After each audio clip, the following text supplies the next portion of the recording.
Ready for some cool ideas for defending your Fallout 4 settlement? In this series, we're looking at tactics, structures, electrical systems, and more to help you keep you and your settlers safe for when the enemy comes knocking at your door.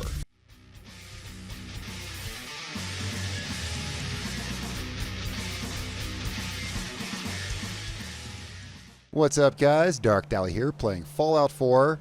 Today we are back at my settlement, adding on to the Defense Ideas series. Here we've expanded some on the settlement we've been doing here at Sanctuary. And you've seen some of the defense I've done, and if not, I'll go over some of that. And here's what we've done today. Well, I've definitely got a nice fortified little crop growing area here. I'm going to show you this.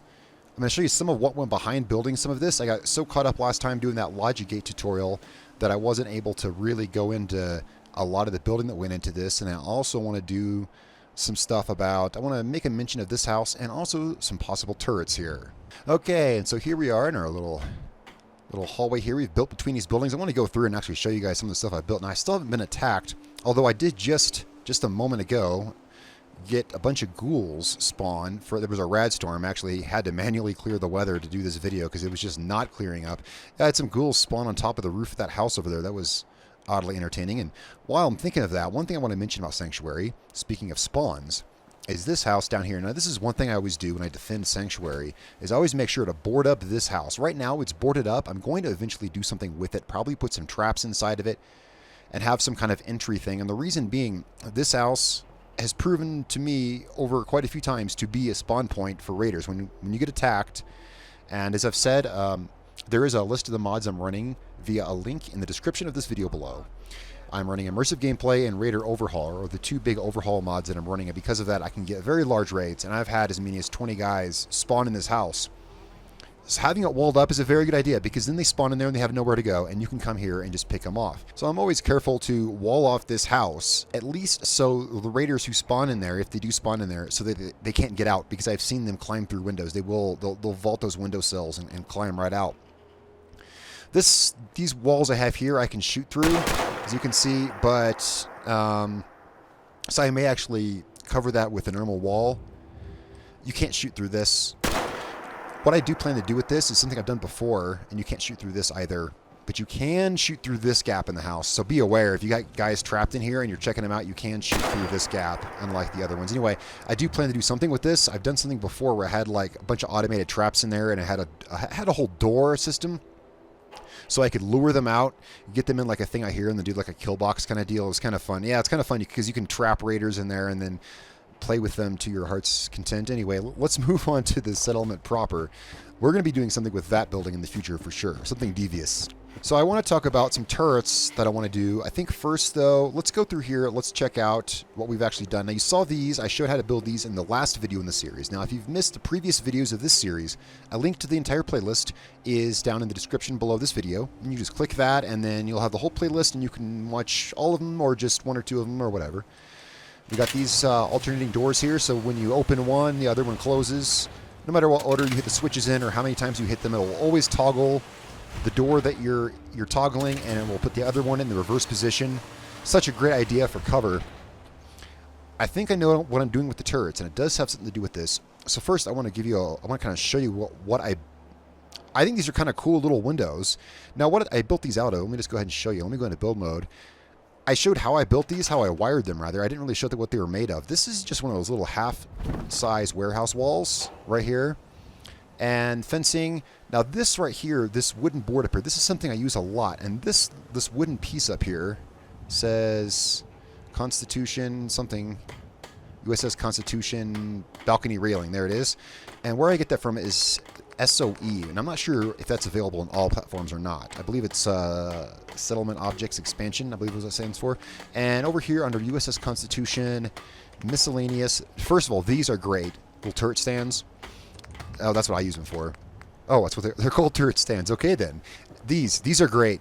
I use these in a lot of stuff. If these are available on the platform you have, these right here are one of the things I use a lot of things from SOE, but this is one thing I use a lot. It's great for blocking off parts of walls, and that's what I use for this. And this right here, I have a rolling metal door, which I have sized down to 60% of its size. If you were wondering about the doors, if you try to build this yourself and like, what the hell, Darkdally, these doors are way too big.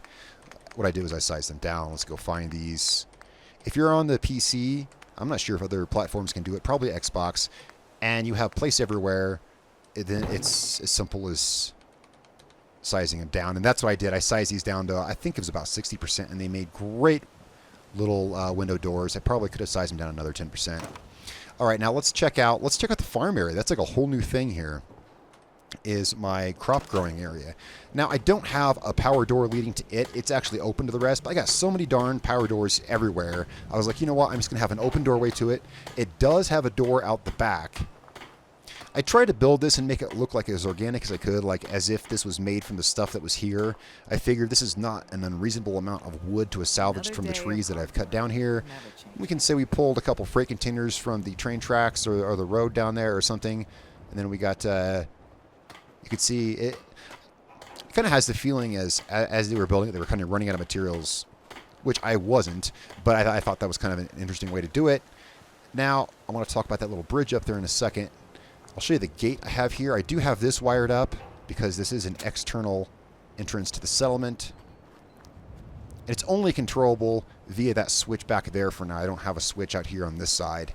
But if you want in on this side of the settlement, you can simply use these doors. Now, I showed these doors. Let me show these real quick. I actually showed these doors in the last video. Oh, let's switch over here. Oh, actually, it doesn't matter because they're open. Yeah, I forgot about that, actually. Either switch closes these doors. You can close them by hitting either switch, kind of like a panic situation. So you can get in through these doors. Let's go back over here and check out my garden. Now, with the mods I'm using, in particular, immersive gameplay. Do I have corn growing yet? No, I don't. Growing crops plays a big part because ammunition is all important, and immersive gameplay in particular, 50 caliber ammo is really what you want. It's really what you need. The way things have been rebalanced, my 50 caliber combat rifle does over 600 damage versus the about 140 damage from my 7.62 combat rifle. So 50 caliber ammo is all important, and it's not near the abundance that 7.62 ammo is. Hence the crops, because corn in particular, this is why I'm really anxious to get some more corn. As soon as I can harvest some, I'm going to plant another row, then plant 2 more rows, then plant 4 more rows when I harvest that, because I can use corn to process it into cornstarch, and then that goes into eventually into gunpowder, and then I can use that to make more 50 caliber rounds. So this is important for me, as well as in, you know, feeding the settlers. I think this is a nice little space we got here. It's pretty defended. Now, this right here actually serves a couple of purposes. One purpose is so, well, I can get up here. Now, I would not want to come up here during an attack on the settlement. I'd get cut down so fast. But this is great for fighting ghouls, as I just did a few minutes ago. I can come up here, and this gives me access to my entire roof system. Great, as I said in the first video of the series, ghoul balcony. This is a great place to come up here and pick off any melee attackers. It gives me full access up here. The other reason I like this is those gosh darn settlers. You know how they love to just teleport and glitch on top of roofs, and then you have settlers walking on top of your roofs, and it always bothered me. Well, now they have a way to path. Hopefully, I don't know if this...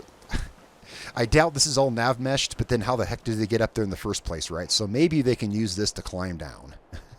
So it kind of serves a couple of purposes.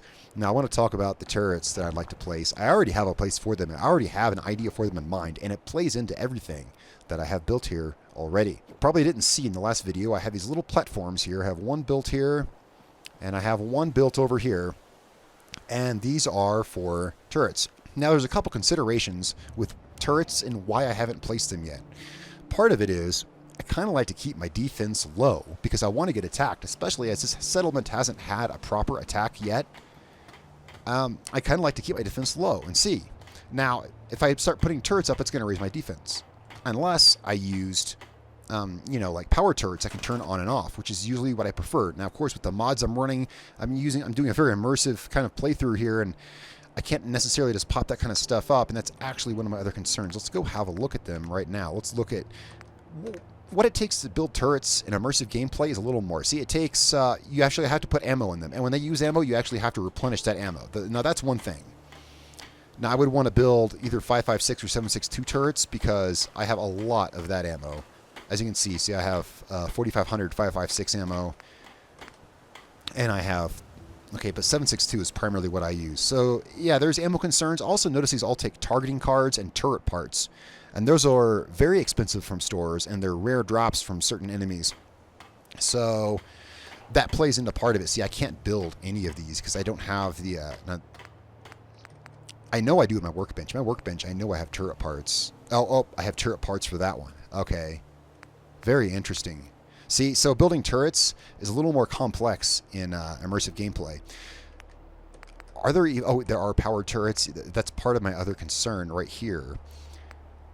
Okay, with immersive gameplay, if you guys haven't played, I talk about it a lot because it's a seriously awesome overhaul mod. Here we have other things. Okay, here we have laser turrets. Okay, these actually don't take perks. Okay, some of them do take science. Okay, yeah. The wired turrets are taking science as I thought they would. Let me go ahead and show you my perk thing. Let me show you what I'm talking about here, guys. Let's go to my perks. Okay, the perks are really rearranged here. Now, in order to get science in immersive gameplay, I need one more point in intelligence. And so I have two options. One is to just simply put a point up here, and the other is to go to the library, the Boston Library, and get that. I'm not quite ready to contend with those super mutants just yet on this difficulty, and I cannot put a point here until level 15, as you see. So actually, I'm level 14 right now, as you see. So what I'm doing is I'm actually skipping the perk this level. Next level, I'll put a point in intelligence, and I'll have that extra perk point to put down in science so I can start doing things like turrets. So that's one reason I don't have them up, is I'm kind of like, I kind of want the wired ones. I can't really properly build any yet. The ones that I can build would take 1,000 of my ammo, and that's just to fuel them the first time. Once they break or whatever, once they run out of ammo, then you got to pump more ammo back into them. There's serious concerns, as they would be in real life, to have an automated turret. So guys, I'm really sorry for that whole huge thing. Now here's what I plan to do though. I didn't mention I have these platforms. Yes, I want to put the turrets right here. Now what's going to happen is I'm going to pull this fencing off. We're going to have walls here and here. And we're going to have the turret here, and so the fencing is going to be in front of the turret, which will mean the turret will be able to shoot through the fencing just fine. That'll shield it from any explosive damage. When you get raided with with this difficulty, with these mods, nuka grenades and mini nukes are very common, and they would just obliterate a turret. So it's very important you have explosion protection. What I'm getting at is this fencing is going to go away. It's going to be in front of the turret. That will allow this to still be the shooting point that it is now. It will allow me to shoot over the top of the turret, and without this fencing here, what will happen is I will be able to close the door in front of the turret, closing this off, and then I can reach through this window and repair the turret if I need to. If you recall, in the first video I showed that I had the balcony where I had the turrets. You could close the door in front of them so you could repair them mid-combat if you had to. That's going to be the goal here, and hopefully this will be more clear in coming videos. There'll be a door in front of the turret I can close over its fencing. So basically this fencing is just going to move forward. This shutter is going to remain here. But so that's what I'm going to do there with those turrets. Alright, so let's actually walk through here and check some of this out. I haven't built a whole lot in here, as my concerns have primarily been utilitarian. Getting this place ready for a serious attack. Now I've showed you my basic room in here. I believe it was in the first video. Oh, there's my... oh, yeah, that's right. I forgot. I did manage to salvage a set of T60... power armor off of a dead Brotherhood soldier. Rest in peace, but I got me some T60. This is all bulletproof glass, so this room is totally safe. I cannot be shot in it, nor can I shoot out of it. I decided to go weapons heavy with this design. I have weapon racks everywhere, and every time I find a cool looking weapon, I put it up on a rack just because it makes it look cool. I'm doing such a utilitarian kind of thing here. This place is very Spartan and very military kind of feeling, especially with defense in mind as it is. So I've decided to go ahead and eventually wallpaper the entire place with different rifles and weaponry. I think it'd be kind of cool. So this is kind of like my house here, you could say. Still quite a bit to do. And I've not done anything as of yet with the carport. We've got a nice little window looking out into the nursery, though. Now, again, I did not put a power door here out to the farm. But if enemies were to breach into here, and that is something I want to mention in a second, I can shut this. And I have one shooting point in my bedroom back there, and I have another here if enemies get out into the field. Oh, look at that. I left that door open. I totally forgot about that. And I showed you how I did these doors in the last video with the mod Power Doors, Remote Control, and Lock. I couldn't do anything without that mod. It truly... I use it more than just about anything. Oh yeah, I put that cool little fence over the top of this door to kind of block off with the wall. I thought that was kind of cool. Let's go in here. As this house is kind of my quarters, this house over here kind of belongs to the settlers, I guess. This is kind of where they live, and right now also very Spartan. We'll get to this. We'll get it a bit more decorated and whatnot. We got beds for them. I have a cool little room here. Now, not much here as of yet. This is going to have shooting points and defensible kind of dealies and whatnot too, but I had this carport hanging out here, so I said, why not build there? And yeah, I know it looks like crap, but again, I'm going for the real built, you know, authentic looking wasteland kind of look. I like to build fancy stuff sometimes, but it looks out of place, you know, especially when I have these houses here, and I don't want to take out the houses. I like having the houses here. Now, one thing I wanted to mention about doors. When you're getting attacked, again, I do fully endorse immersive gameplay, and I mentioned it a lot. It's a big part of the way I play. When you're running something like that and you have these big, big raids, even with these doors closed, with any doors closed, what's going to happen is there'll be so many raiders out there, and I've got some clips. Maybe if I can find one, I'll put one up now. You'll have so many guys that your compass will just be solid red with guys, and they will be trying to come through these doors because, well, they're just kind of dumb AI mobs, and they're trying to path through a place that's blocked. They will eventually, with their numbers, they will eventually, one by one here and there, force their way through these doors. I've seen it 100 times in these raids.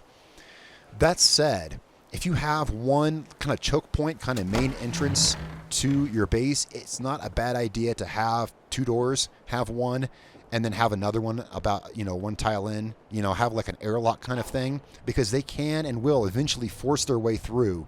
And it's a real pain when you're, you know, I'm out here shooting at this window, all of a sudden, pap, pap, pap, I'm taking 45s to the side. I'm like, what? And here's some professional raider who's somehow glitched his way through my door. That said, that's also why I have not only doors here, but I have one there and one there, so I can pull back or whatever if I need to.